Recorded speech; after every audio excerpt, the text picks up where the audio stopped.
Hello children, this is a remote learning initiative undertaken by Seth Vidya Mandir. I am Maithili Mahadik, your maths teacher. Continue with inverse, direct and inverse proportion. We are going to deal with chapter 13.2, exercise 13.2. We have already done a few sums from this topic earlier. Here we are going to continue with the third sum. Here in this sum, we are going to see what exactly the problem is. The problem over here is Rahman is making a wheel using spokes. Spokes are fixed in such a way that the angles between any pair of consecutive spokes, they are equal. Complete the table. The table we have to complete, and the table is followed by three different questions. Let us understand the sum first of all. We have a wheel whose central angle, you all have studied when there is a circle, the circle has a central angle of 360 degrees. Now here, when there are three spokes, three parts are made, three divisions are made, then each angle, each measure of each angle will be how much? 120, because 120, 120, 120 total will become to 360.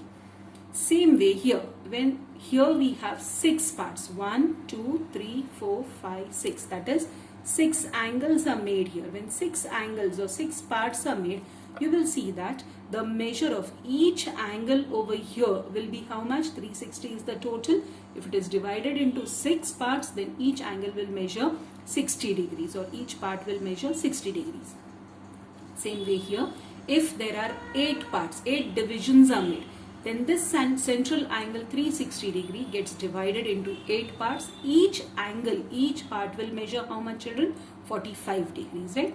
So here, when you see, here you'll see that if there are 3 parts, number of spokes are less, the angle, measure of the angle will be more, 120 degrees each.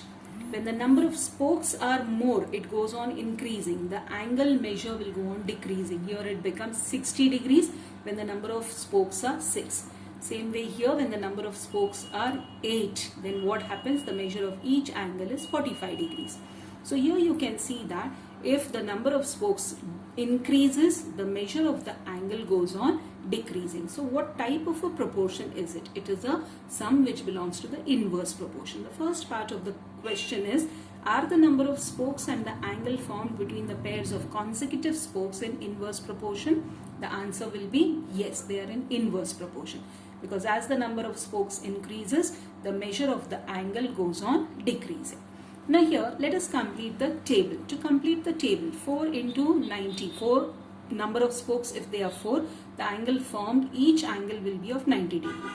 Number of spokes increases to 6, the measure of the angle will be 60. You are given, if the number of spokes are 8, how much will that be equal to? Here we have done it, we have got the angle, but here we are going to do it in a systematic way. How we are going to do it in a systematic way? Let us see. If you remember, children, we had done, that is the measure of the angles, that is whenever there is inverse proportion, the ratio can be put as x1 y1 is equal to x2 y2. Then in that case, let us compare this ratio 4 and 90 with 8 and this angle, unknown angle you will get, right? So let me give this as y2. This measure, let me give it as y2, y3, and this be y4. If I am taking this as y1, this becomes x1, let this be x2, x3, and x4. You can take any given or any value you can assign to it, any variable you can assign to the given values. I am taking here x1, y1, x2, y2. So I'll compare this and this. It will become x1, that is 4 into 90. If you remember, in the last video I had told you all, when it is inverse proportion, the product of the two quantities remains the same. So it becomes 4 into 90, and that will become 8 into y2. We have to find out the value of y2, keeping this on one side and shifting this 8 on the other side. It becomes 4 into 90 divided by 8. Cancel it. 4 2s are, 4 1s are. This and this gets cancelled, and what is left? 45. This will be the value of the angle when, this will be the value of the angle when there are 8 number of spokes. Hope you all understood how to calculate this, right? Same way you all will calculate this also. We'll calculate this, and then this will be for homework, right? Let me turn over the page. I'll open this. Now here we are going to take this and this, right? So this will be 4 into 90 and we are going to compare it with this x3 and y3 and we will calculate, we'll find out the value of this y3. Let us take, as I told you, the variation, that is the value remains the same. The product of the two terms x1 y1 and x3 y3 will remain the same. x1 y1 is 4 and 90 from the previous sum, and x3 and y3 will be 10 into y3. Keeping y3 on one side, shifting this 10 on the other side, it becomes 4 into 90 upon 10. That will give you the value of y3. 10 ones are, 10 nines are. So that will be 36. That will give you the value of y3. That means if there are 10 spokes, the value of each angle will be 36 degrees, right? You need to mention degrees over here because we are talking the angle, we are talking about angle, so the angle formed will be 36 degrees.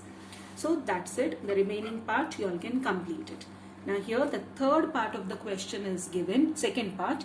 Calculate the angle between a pair of consecutive spokes with 15 spokes. What will be the measure when the angle, when there are 15 spokes, right? You have to find the angle. Same way you are going to do it. The second part of the sum, x1 y1 will be equal to x2 y2. Now here x1 y1 stands for what? The same thing, 4 into 90. 4 is the number of spokes and 90 is the angle. Now here what is given to us? 15 spokes is given, so that will be 15 into y2, right? Hope you all are understanding, children. If you all are not understanding, you can even put it in this way. Number of spokes, you can frame an equation in this manner for your understanding, and angle formed or simply angle. If number of spokes is 4, then the angle formed is 90 degrees. You have to find out how much is the angle formed if the number of spokes is 50. Then this and this will be multiplied and this will be multiplied, cross multiplication, what you all get here. Okay, so hope you all are understanding this. Either do it this way or directly you can do this. Now it will become 4 into 90 divided by 15. We are going to get the value of y2. Shifting this 15 on the other side, as I told you. Then cancellation, 15 ones are, 15 six are, 4 6 are, 24. That will give you the value of y2. It means that if there are 15 spokes, each angle will measure 24 degrees. Now the third part of the question, how many spokes would be needed if the angle between the spokes is 40 degrees? This question I'm leaving it for you all to find out. Method will be the same, children. Only degree is given. Either you can do it using this method or you can even put it in the form of an equation, number of spokes and angle, and you all will get it. So 1 and 2. Two parts of the question are for homework. Okay, hope that is clear to everyone. We come to the next question, children, question number 4. Here, let us see this and understand the question first of all. If a box of sweets is divided equally among 24 children, each one will get 5 sweets. How many will each of them get if the number of children is decreased by 4? Now this is the hitch over here. This you need to understand. The number of children is decreased by 4. The box of sweets remains the same. Understand, children? The box of sweets does not change. The quantity of sweets does not change. It remains the same. The only thing that will change is the number of children. So here you have two quantities. That is number of children and number of sweets allotted or number of sweets that each child gets, right? Now, if the number of children is 24, if there are 24 children, each one will get how much? 5 sweets. So, if 24 children, 5 sweets for each child.